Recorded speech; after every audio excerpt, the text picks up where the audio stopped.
Welcome to the official YouTube channel topper छात्रा। आज की वीडियो में मैं आपको पढ़ाने वाला हूँ क्लास 12 की बहुत ही वेरी मोस्ट इंपॉर्टेंट क्वेश्चन इस वीडियो में डिस्कस करने वाले हैं।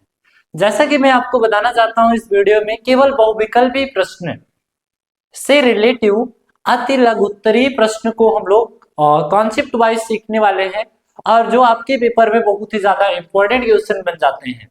और एक एक करके क्वेश्चन को कॉन्सेप्ट वाइज आप सीखते हुए चलिए, जो आपके क्लास 12 के एग्जाम में बहुत ही बेहतरीन नंबर आपके गेन करवा सकते हैं। और प्लस आप लोगों को फार्मूले वाली अगर क्लास आप लोग देख लेते हैं तो वहां पर डिफिनेशन बहुत ही सारे क्लियर हो सकते हैं। इस चैनल की प्लेटफॉर्म पर अपलोड कर दिए गए हैं क्लास 12 की सभी फार्मूले एक ही वीडियो में इंक्लूड करके आपको अपलोड करके दे दिया गया है। आप उन वीडियो को बेहतरीन तरीके से सीख जाइए।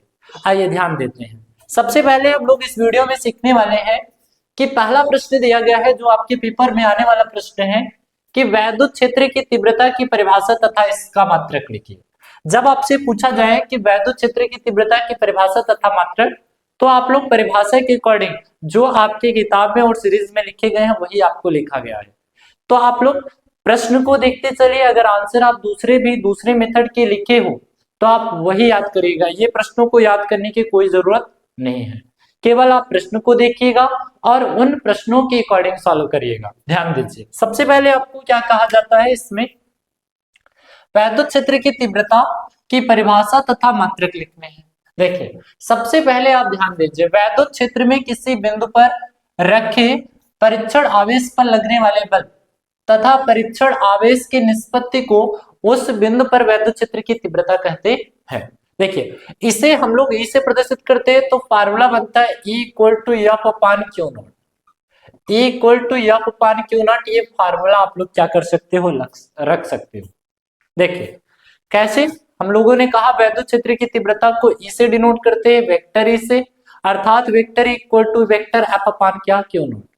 अगर आप फार्मूले याद है तो आप डिफिनेशन बेहतरीन तरीके से बना सकते हैं। कैसे डिफिनेशन बनाएंगे, ध्यान दीजिए। किसी धन परीक्षण आवेश पर लगने वाला बल को वैद्युत क्षेत्र की तीव्रता कहते हैं। नहीं तो आप ऐसे कह सकते हो, बल तथा धन परीक्षण आवेश के अनुपात को वैद्युत क्षेत्र की तीव्रता कहते हैं। इसका मात्रक पूछा जाता है, मात्रक आप बता दीजिए भाई, न्यूटन प्रति कूलम। इतना आप मात्रक बता दीजिए, आपका क्या हो जाएगा, आंसर हो जाएगा। ये पेपर में मल्टीपल चॉइस क्वेश्चन में पूछ लिए जाते हैं। इसका मात्रक क्या है, तो न्यूटन प्रति कूलम आप बता दीजिएगा, आपका क्या होगा, बेहतरीन आंसर होगा। आइए ध्यान देते हैं। नेक्स्ट प्रश्न में दिया गया है, एक समान वैद्युत क्षेत्र सदिश वेक्टर ई बराबर 2i cap plus 3j cap minus 4k cap volt प्रति मीटर से एक पृष्ठ के क्षेत्र vector A 8j metre square से गुजरने वाले वैद्युत फ्लक्स की गणना करनी है। देखिए, इसके जैसा आपके एग्जाम में 100% पेपर में आएगा। 2026 में इसके जैसा पेपर 100% आने वाला प्रश्न है। इसके ऊपर स्टार मतलब ये प्रश्न एग्जैक्टली आपके पेपर में छपने वाले प्रश्न है। ध्यान दीजिए, कैसे आप लोग सॉल्व करना है। ई की वैल्यू इसमें दिया गया है, कुछ करना नहीं, हम लोग फार्मूला जानते हैं। फाई बराबर क्या होता है, ई ए, वेक्टर ई डॉट ए। तो इसमें वैल्यू पुटअप करना, कितना आएगा, 2i cap plus 3j cap minus 4k cap और इंटू का चिन्ह दिया गया है कितना, 8j कैप। ध्यान दीजिए, जब हम लोग 8 का गुणा इन सभी कंटेंट में कराएंगे तो आंसर कितने आएंगे, तो देखिए जब जे कैप आई कैप का गुणा जे कैप में कराएंगे तो 0 हो जाता है। ये आप लोग संख्या को सीखे रहो, यहीं पर मैं लिख दे रहा हूं। अगर आई कैप क्रॉस जे कैप कराते हैं तो आ जाता है कितना, 0 आ जाता है। और यहीं पर आई डॉट आई करेंगे तो 0 आएगा। अगर आई इंटू आई करेंगे तो कितना आएगा, 1 आएगा। मतलब सदिश का सदिश में गुणा करेंगे तो 1 आ जाएगा और अदिश का सदिश में गुणा करेंगे तो 0 आएगा। ये ध्यान दीजिए। तो इसीलिए ये सब कांस्टेंट हो जाते हैं। तो 8 3 कितना होगा, 24 होगा। इसका आंसर कितना हो जाएगा, 24। 24 विल बी राइट आंसर। आपका एग्जैक्टली आंसर कितना होगा, 24। ध्यान दीजिए। क्वेश्चन नंबर 3 पे आते हैं। इस क्वेश्चन नंबर 3 में दिया गया है आपको संधारित्र की धारिता की परिभाषा लिखिए। ये पेपर में बहुत बार पूछा गया है, 1 नंबर में पूछ लिया जाता है प्रश्न। और ध्यान दीजिए, इस प्रश्न में आपको कैसे करना है, किसी संधारित्र की धारिता उसकी एक प्लेट के दिए गए आवेश तथा दोनों प्लेटों के बीच के उत्पन्न विभव को हम लोग क्या कहते हैं, संधारित्र की धारिता कहते हैं।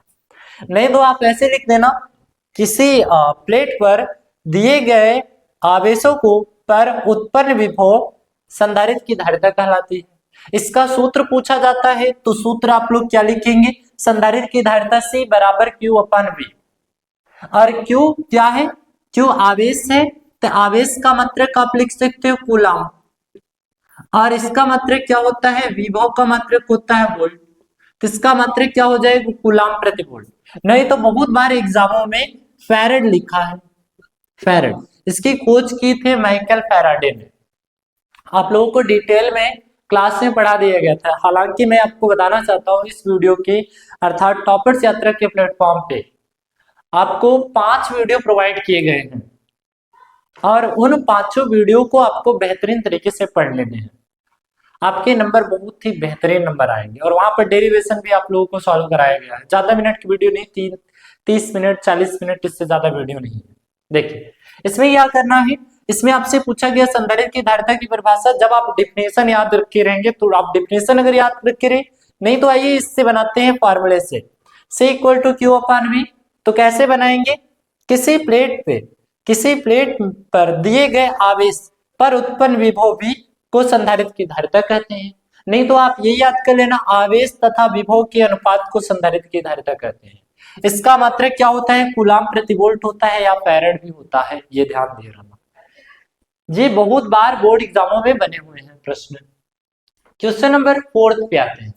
क्वेश्चन नंबर 4 में दिया गया है इलेक्ट्रॉन वोल्ट की परिभाषा, और ये 100% आपके बोर्ड एग्जाम में आने वाला प्रश्न है। जितने भी प्रश्न आपको दिए जा रहे हैं ये आपके प्रश्न बहुत बार बोर्ड एग्जाम में बने हुए हैं।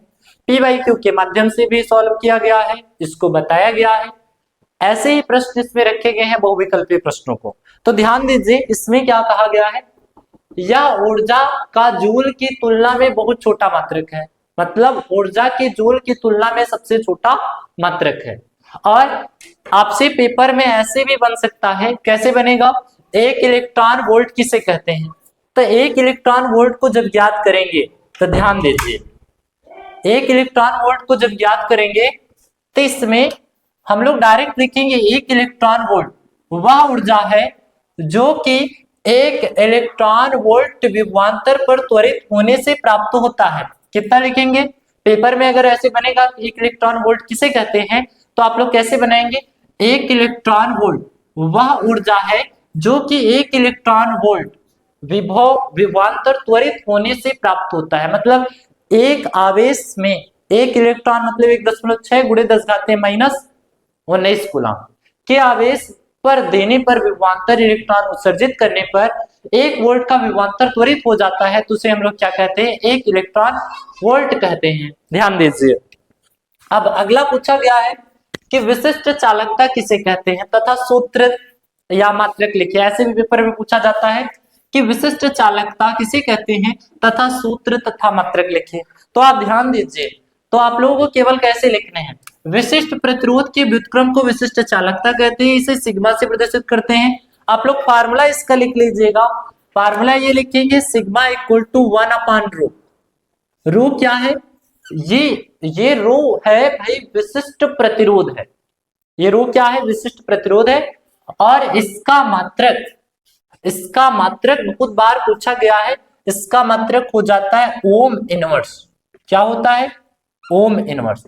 तो ध्यान दीजिएगा, ये पेपर में ऐसा प्रश्न है जो बहुत बार बनने वाले प्रश्न है, और इसी प्रश्नों को आप डिटेल में पढ़ते हुए चलिए। देखिए मात्रक बहुत बार पूछे जाते हैं, एक मात्रक और है जो हमें इस क्लास में याद नहीं आ रहे, वो म्यू मीटर इनवर्स। क्या होते हैं, इसका मात्रक क्या होते हैं, ओम मीटर इनवर्स, और या तो मात्रक होता है म्यू मीटर इनवर्स।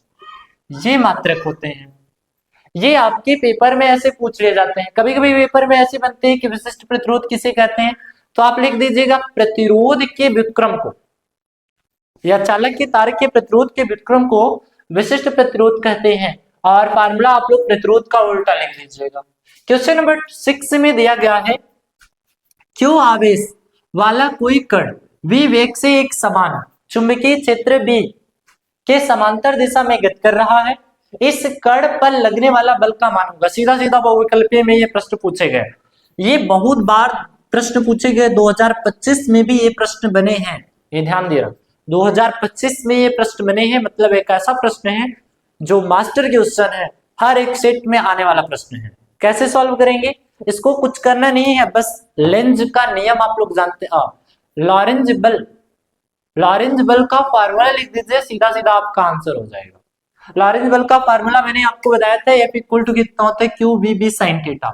यदि थीटा इक्वल टू 0 डिग्री हो तो साइन 0 अंश का मान कितना होगा, 1 होगा। तब आंसर कितने आ सकते हैं, तब एफ की वैल्यू आएगा 0। यही पर अगर हम थीटा इक्वल टू कितना मान लेते हैं, 90 डिग्री, तो आएगा साइन 90 अंश का मान कितना हो जाएगा, 1 हो जाएगा।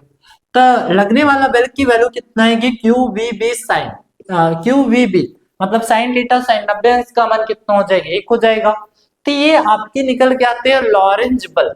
कौन सा बल, लॉरेंज बल। अगर पेपर में ऐसे पूछ लिया जाता है लॉरेंज बल, लॉरेंज बल लिखिए, ध्यान दीजिए, पेपर में ऐसे ही पूछ लिया जाता है लॉरेंज बल लिखिए, तो आप लोग क्या लिखना है, क्यों आवेश वाला कोई कण भी वेग से एक समान चुंबकीय क्षेत्र बी के समांतर दिशा में गति कर रहा है, तब लगने वाला बल F equal to Q V B sine theta के बराबर होगा।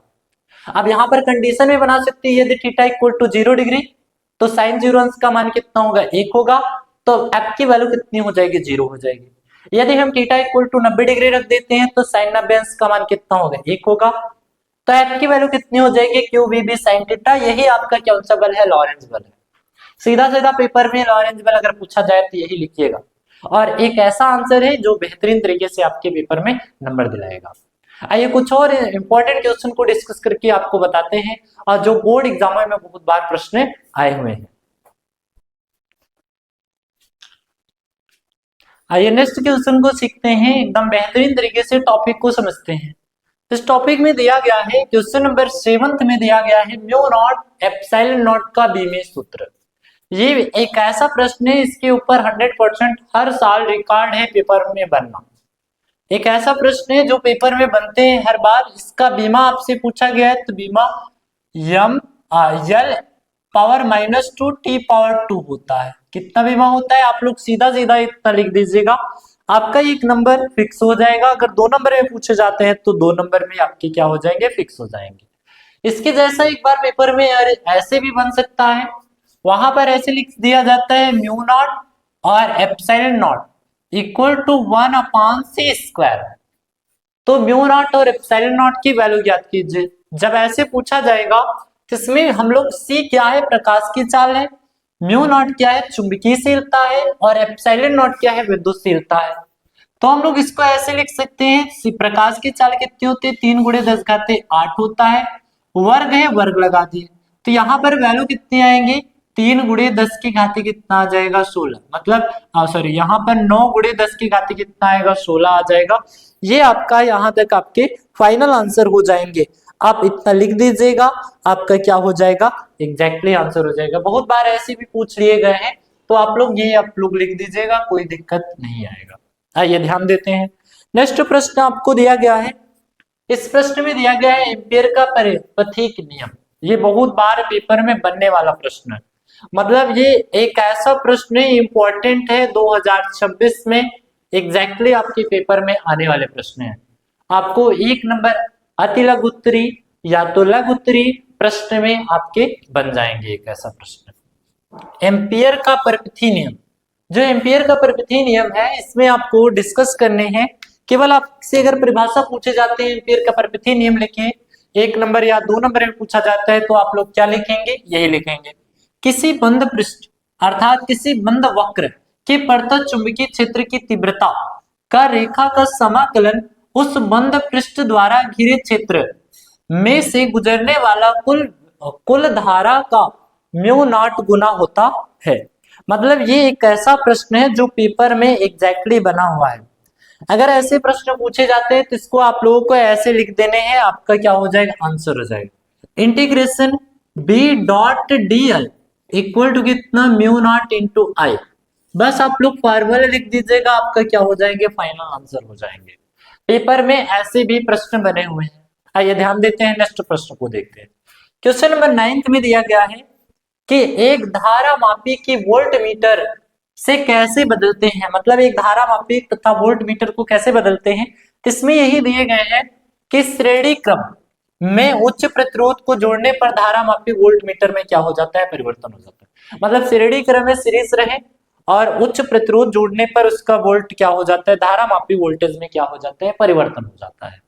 ध्यान दीजिए, अगला प्रश्न आपसे पूछा जाता है नति कोड किसे कहते हैं। ये कौन सा कोड है, नति कोड है। पेपर में नति कोड बने हुए हैं। नति कोड किसे कहते हैं, तो आप लोग लिखिएगा, नति कोड वह कोड है जो चुंबकीय यामोत्तर में पृथ्वी के चुंबकीय क्षेत्र की दिशा तथा क्षैतिज दिशा के बीच बनता है। मतलब ये कहां पर बनते हैं, चुंबकीय क्षेत्र की दिशा तथा क्षैतिज दिशा के बीच बनता है। अर्थात चुंबकीय यामोत्तर तथा क्षैतिज दिशा के बीच बने कोण को हम लोग क्या कहते हैं, चुंबकीय नति कोण कहते हैं। एक चीज ध्यान दे रहा ना, नति कोण कितनी कितने डिग्री के बराबर होता है, ये 0 डिग्री से बड़ा रहता है, 90 डिग्री से छोटा रहता है। मतलब 0 से 90 डिग्री के बीच में जो कोण बनते हैं पृथ्वी की क्षैतिज दिशा में, चुंबकीय यामोत्तर की दिशा में, तो वह कोण कौन सा कोण कहलाएगा, नति कोण कहलाएगा। ये पेपर में आने वाले प्रश्न हैं, ऐसे प्रश्न जो आपको दिए गए हैं ये 100% पेपर में फिक्स वाले प्रश्न हैं। और आपके 7 सेट के क्वेश्चन बनते हैं, तो 7 सेट में 7 बच्चे 35 क्वेश्चन तो इंपॉर्टेंट रहेगा ही, आप लोग जानते हैं। और 35 टाइप के आपके 7 सेट भी बन सकते हैं प्रश्न। तो मतलब सभी प्रश्नों को एक बार देखने हैं और आप लोगों को रिवीजन करना है। ये नहीं कि same to same to the line आप लोग याद करिएगा। अगर आपसे पूछा जाता है एम्पीयर का परपथीय नियम, तो आप ऐसी बनाइए, किसी बंद पृष्ठ में निकलने वाले चुंबकीय क्षेत्र का रेखीय समाकलन या रेखा समाकलन म्यू नॉट, उसमें प्रवाहित धारा का म्यू नॉट गुना होता है। आप इतना लिख दीजिएगा, डायरेक्ट फार्मूला लिखिएगा, integration B dot dl equal to mu naught into I, आपका क्या हो जाएगा, फाइनल आंसर हो जाएगा। ऐसे आप लोग बना दीजिएगा पेपर में। आगे के क्वेश्चन नंबर 11 में दिया गया है, बहुत बार पूछा जाने वाला प्रश्न, भंवर धाराएं।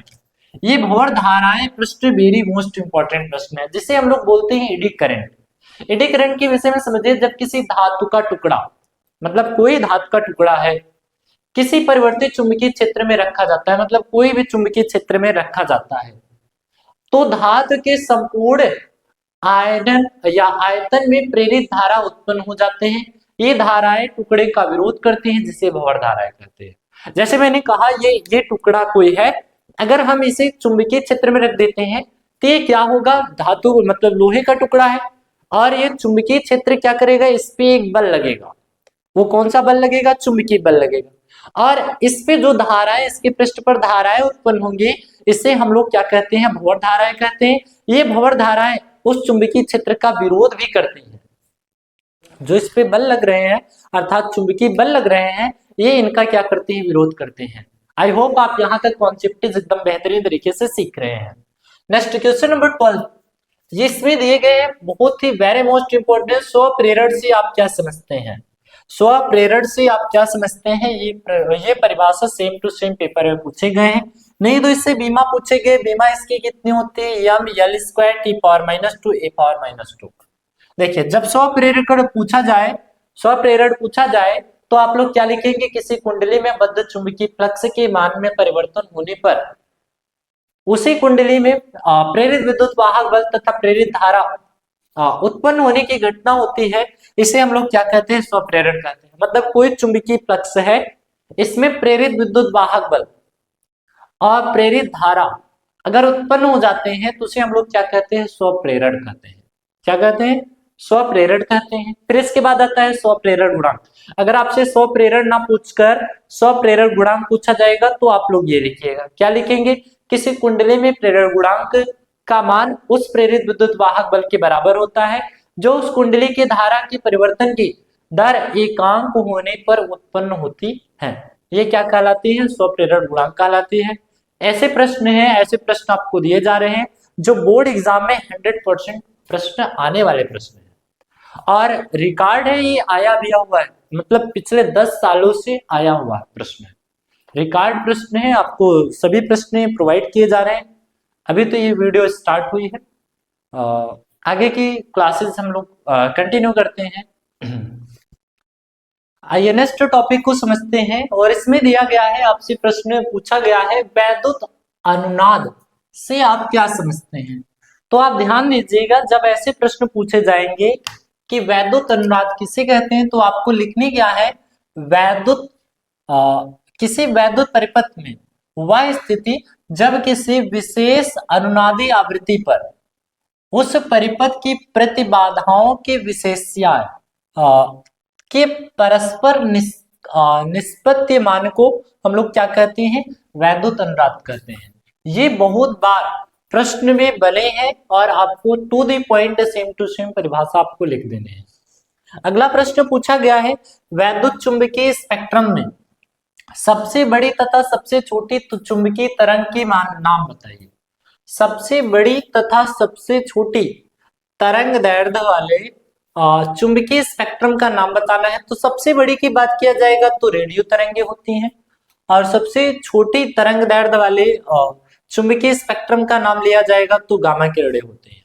अगला क्वेश्चन नंबर 16 में दिया गया है कि 10⁻⁻2 मीटर तरंग दैर्ध्य वाले वैद्युत चुंबकीय तरंगे का नाम लिखिए। तो कौन सी तरंगे हो जाएंगे, सूक्ष्म तरंगे, या तो इन्हीं को हम लोग क्या कहते हैं, माइक्रो तरंगे कहते हैं। कौन सी तरंगे होती हैं, माइक्रो तरंगे होती हैं। क्वेश्चन नंबर 17 को ध्यान लेते हैं, ये बहुत बार मल्टीपल चॉइस क्वेश्चन में बने हुए हैं।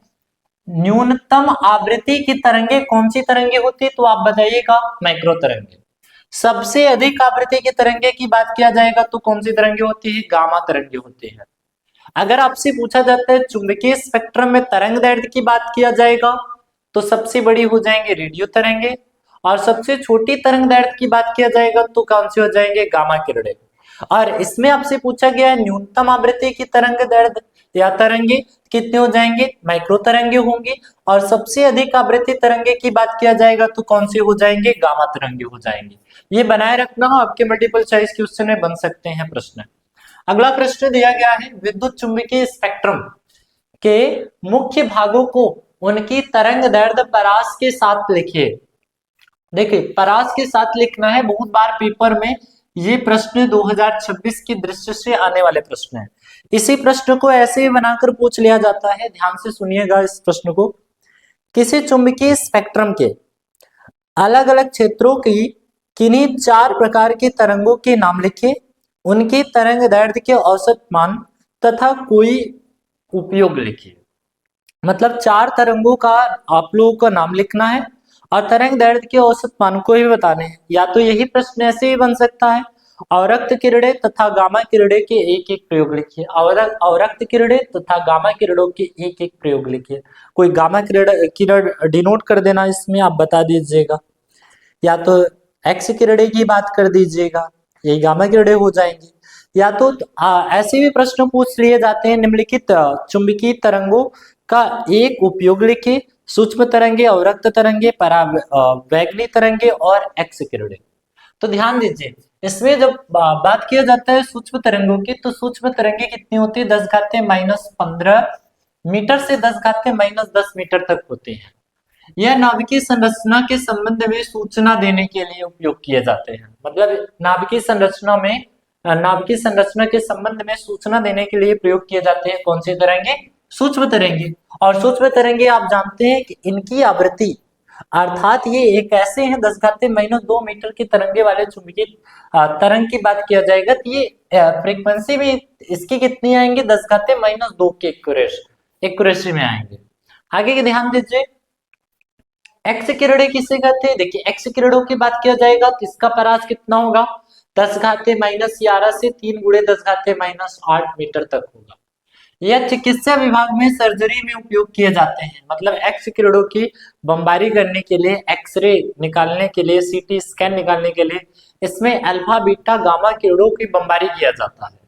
इन्हें हम लोग कौन सी किरणें कहते हैं, एक्स किरणें कहते हैं। अब आगे की देखिएगा, आगे की कहा गया है परावैगनी किरणें किसे कहते हैं। ध्यान दीजिए, एक ऐसी किरणें जिनका परास कितना होता है, 10⁻⁻8 से 4 × 10⁻⁻7 मीटर तक होता है। इसका प्रयोग हम लोग कहां पर करते हैं, खाने की वस्तुओं के संरक्षण में उपयोगी। मतलब खाने की वस्तुओं के संरक्षण में उपयोग करने के लिए, मतलब उसको बचाए रखने के लिए हम लोग उस पे पराबैंगनी किरणों की बमबारी करते हैं, जिसकी परास होती है 10⁻⁻8 से 4 × 10⁻⁷ तक होती है। अवरक्त किरणों की बात कर लेते हैं। ये जो अवरक्त किरणें हैं, इसका उपयोग तो कोहरे व धुंध को पार देखने के लिए अवरक्त किरणों का प्रयोग किया जाता है। देखिए इसका परास कितना होता है, 3 × 10⁻⁷ मीटर से 5 × 10⁻³ मीटर होता है। आप लोग इन सभी प्रश्नों को बेहतरीन तरीके से ध्यान में रखकर आप लोग समझिएगा, इसके बाद नेक्स्ट कॉन्सेप्ट को सीखते हैं। में ध्यान दीजिए, इस क्वेश्चन में आपको समझना है कि कला संबंधी स्रोत से आप क्या समझते हैं। जब आपसे पूछा जाए कला संबंधी स्रोत, तो आपको लिखने क्या है, ऐसे दो स्रोत जिनके बीच कलांतर सदैव नियत रहता है उसे कला संबंधी कहते हैं। ध्यान दीजिए, ऐसे दो स्रोत जिसके दोनों के बीच कलांतर क्या रहे, नियत रहे, उसे हम लोग क्या कहते हैं, कला संबंधी स्रोत कहते हैं। आइए मैं आपको समझाने का प्रयत्न करता हूं इस वीडियो को, तो ध्यान दीजिए। जैसे अगर हम मान लीजिए एक बना देते हैं, स्रोत बना देते हैं, इमेजिन करिए ये स्रोत है। अब ये प्रकाश की किरणें आ रही हैं, यहां पर ध्यान दीजिए, मैं प्रकाश की किरणों को गुजार रहा हूं। देखिए ये प्रकाश की किरणें, तो यहाँ पर आप लोग देख रहे हो, जब दो प्रकाश की किरणें, अगली प्रकाश की किरणें हम लोग यहाँ पर डिस्कस कर रहे हैं, ध्यान से समझते हुए चलिए, बाकी एक और टॉपिक यहीं पर क्लियर हो जाएगा आप लोगों का। देखिए ये आपकी क्या है, प्रकाश की स्रोत है। तो यहाँ पर आपसे कहा गया कला संबंधी स्रोत से आप क्या समझते हैं, तो आप लोग लिखिएगा, जब दो प्रकाश की किरणें एक समान दिशा में नियत वेग से गति करें उसे हम लोग क्या कहते हैं, कला संबंधी स्रोत कहते हैं। यहाँ पर आप देख रहे हैं कि एक प्रकाश की स्रोत गई, फिर दूसरी प्रकाश की स्रोत गई सेम पैटर्न से, तो उसे हम लोग क्या कहेंगे, कला संबंधी स्रोत कहेंगे। यही बार आप लोग सीखिएगा कि अगर एक प्रकाश की किरणें यहाँ पर है, इमेजिन करिए ये आप लोगों को प्रकाश की किरणें दिखाई देता होगा, और इसमें आप लोग समझिएगा कि इसमें प्रकाश की किरणें पहले तो श्रृंग और गर्त के रूप में गई, और यहां पर प्रकाश की किरणों को हम डिस्कस कर दे रहे हैं ऐसे, ये प्रकाश की किरणें जा रही है, ठीक है, ये प्रकाश की किरणें जा रही हैं। चलिए ठीक है, क्लियर। यहां तक आप देखिएगा, इस घटना में हम लोग ये देख रहे हैं कि पहले तो प्रकाश की किरणें समान दिशा में कला संबंध बना रहे हैं, यहाँ पर भी प्रकाश की किरणें सेम टू सेम गई, यहाँ पर भी ऐसी गई। तो यहाँ पर हम लोगों ने देखा कि घटनाएं कैसी हो रही है, संपोषी व्यतिकरण हो रहा है। कैसे संपोषी व्यतिकरण हो रहा है, जब श्रृंग श्रृंग से मिले, किससे किससे मिले, श्रृंग श्रृंग से मिले प्रकाश की किरणें, और गर्त गर्त से मिले, तो ध्यान दे रहा ना, ऐसी घटनाओं में संपोषी व्यतिकरण होता है। कौन से व्यतिकरण होता है, संपोषी व्यतिकरण होता है। यहां पर संपोषी व्यतिकरण होता है। यहां पर आप लोग देख रहे हैं कि दोनों स्थितियां कैसी है, समान कला में।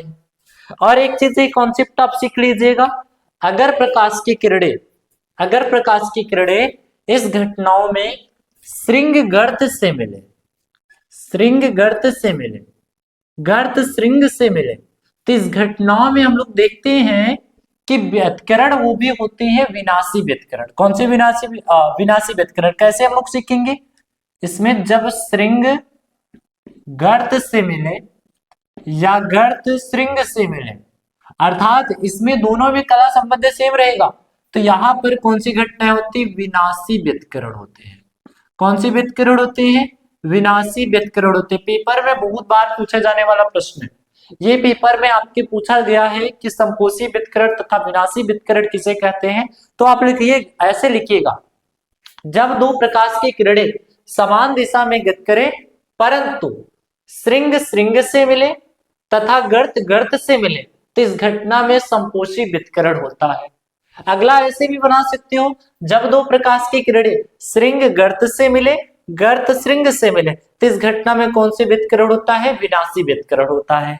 यहां तक आप आई होप कॉन्सेप्ट को सीख रहे हैं, एकदम बेहतरीन तरीके से इस कॉन्सेप्ट को सीखते हुए चलिए। बाकी आप लोगों को वीडियो प्रोवाइड किया जा रहा है और कॉन्सेप्ट वाइज आप लोग सीखते चलिए। नेक्स्ट प्रश्न दिया गया है कि देहली आवृत्ति कार्यफलन से क्या संबंध है? देहली आवृत्ति तथा कार्यफलन में संबंध आपसे पूछा गया है। देखिए, कार्यफलन का अगर परिभाषा पूछा जाता है तो कार्यफलन का ऐसे लिख लीजिएगा, वह न्यूनतम प्रकाश ऊर्जा जो किसी धातु की पृष्ठ से इलेक्ट्रॉन ऊर्जा उत्सर्जित करने के लिए आवश्यक है, उसे हम लोग क्या कहते हैं? कार्यफलन कहते हैं। ये क्या है? कार्यफलन। अगर पेपर में पूछ लिया गया कार्यफलन तो आप लोग इतना लिख दीजिएगा। दोनों के बीच में संबंध पूछा जाए, देहली आवृत्ति तथा कार्यफलन के बीच में संबंध, तो आप लोग लिखेंगे क्या? W equal to h mu naught, h nu naught, अथवा W equal to h c upon कितना है? न्यू नॉट है। ये एच क्या है? एच प्लांक नियतांक है, ये प्लांक नियतांक है, और इसकी वैल्यू क्या रहती है? कांस्टेंट रहती है। सी प्रकाश की चाल है और लैम्डा क्या है? तरंग दैर्ध्य है। तो ध्यान दीजिए। नेक्स्ट क्वेश्चन नंबर 21 को विशेष करके ध्यान दीजिए। इस प्रश्न में कहा गया है प्रकाश वैद्युत प्रभाव से देहली तरंग दैर्ध्य से आप क्या समझते हैं? मतलब सीधा सीधा परिभाषा आपसे पूछे गए हैं, देहली तरंग दैर्ध्य किसे कहते हैं? तो आप लोग लिख दीजिएगा, यही किसी धातु पर आपतित, मतलब कोई धातु है उस पर प्रकाश की किरणें क्या हो रहे हैं? आपतित हो रही है। तो वह अधिकतम मान जिससे तरंग दैर्ध्य प्रकाश धातु के पृष्ठ से प्रकाश उत्सर्जित करने लगता है, उसे हम लोग क्या कहते हैं? देहली तरंग दैर्ध्य कहते हैं। ध्यान दीजिए, जैसे ये क्या है? ये प्रकाश, ये कोई धातु है, इमेजिन करिए लोहा है, ऐसे कोई धातु है और इस पे कोई प्रकाश की किरणें आ रही हैं। समझते चलिए, कोई प्रकाश की किरणें आ रही है तो जब इस पृष्ठ पर पड़ेंगी, तो पृष्ठ में पड़ेंगे तो हीटिंग पावर होगा, और जब हीटिंग पावर होगा तो इससे प्रकाश की किरणें क्या होंगे? ऊपर जाएंगे। मतलब ये तरंग दैर्ध्य इसकी क्या होंगे? बढ़ते जाएंगे। तो इस घटनाओं में देहली तरंग दैर्ध्य कहलाती है। जब उत्सर्जित होने लगते हैं, ये इसकी ऊष्माएं उत्सर्जित होने लगते हैं, तो इस घटनाओं में देहली तरंग दैर्ध्य कहलाते हैं, जिसे हम लोग किससे डिनोट करते हैं? लैम्डा नॉट से। देहली तरंग दैर्ध्य को लैम्डा नॉट से डिनोट करते हैं, सी अपॉन न्यू नॉट। और जहां सी क्या है? प्रकाश की चाल है, और न्यू नॉट हम लोग जानते हैं कार्यफलन है, अर्थात सॉरी देहली आवृत्ति है, और लैम्डा नॉट क्या है? देहली तरंग दैर्ध्य है। और क्वेश्चन नंबर 22 पे आइएगा। इसमें प्रश्न दिए गए हैं, देहली आवृत्ति से आप क्या समझते हैं? पेपर में पूछा जाने वाला प्रश्न, ये बहुत बार रिपीटेड प्रश्न है। मैं आपको जो भी प्रश्न आपको बता रहा हूँ, ये प्रश्न बोर्ड एग्जामों में रिपीट किए गए हैं और 2026 में आने की प्रोबेबिलिटी बहुत ज्यादा हो जाती है। अगला प्रश्न देखिएगा, देहली आवृत्ति आपतित प्रकाश की वह न्यूनतम आवृत्ति है जो किसी धातु से प्रकाश इलेक्ट्रॉन का उत्सर्जित कर दे, उसे हम लोग क्या कहते हैं? देहली आवृत्ति कहते हैं।